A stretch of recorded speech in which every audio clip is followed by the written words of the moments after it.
natin dito guys kung ano na yung kalagayan namin dito.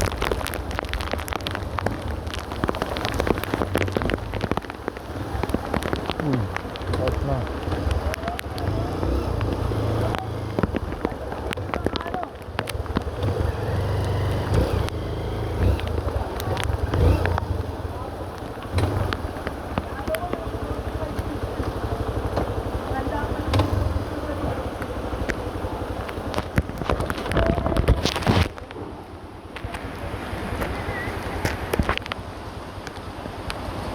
Taas na yung tubig dito guys. Bagamat hindi pa siya masyadong apaw, mataas na yung tubig. Ito yung Antonio Luna High School, sa loob po ito ng Northville TV. Kuya, kumusta po? Inabot na po ba yung bahay ninyo? Hindi po yung manok. Ha?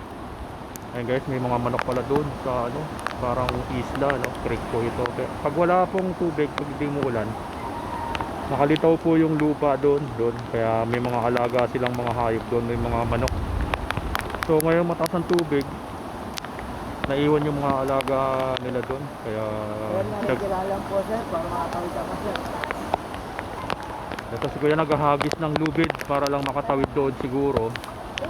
At makuha yung kanyang mga alaga doon. Hindi po niya nakuha, nalimutan po yata.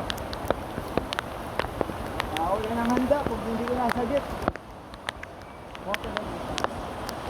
Ay si kuya nag-ano ng lubid na may kahoy at ano doon sa. Bakit dapat kasi malalim kasi no?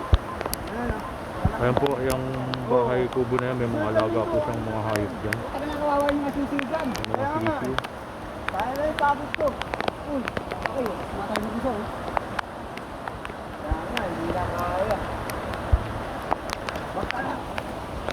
Pero pag 30 ito, bago wakit pa ano. Ano yung mas gawin? Wala dyan. Kala ko lang dyan eh. Maraga sana yung tubig. Pero hindi pa naman siya umaapaw. Siguro pag patuloy yung ulan, aapaw na rin siguro ito mamaya. Sana wag naman. Wawa yung aso. Wawa yung aso mo.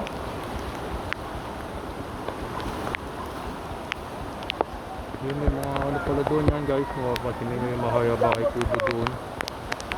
Meron pa palang aso doon. Saka ano, saka mga manok, mga sisiw. Hindi na maaari yung mga ano.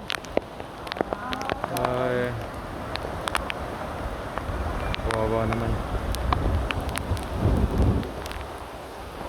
Kaya natin dito. Ano ang sitwasyon dito? Kaya pinasok na yung bahay nyo? Pinasok na yung bahay nyo? Di ba?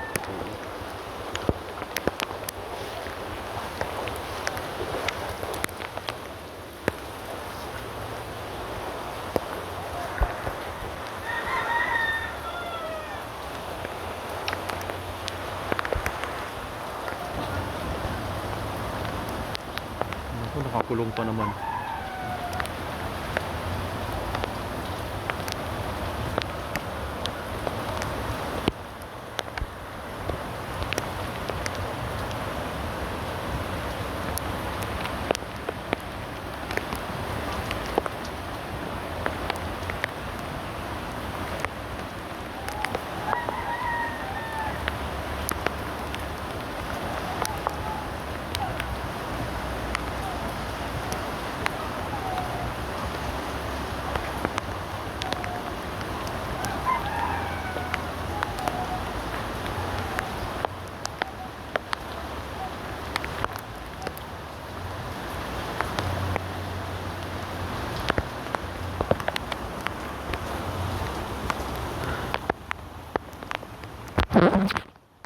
So guys, yun lang.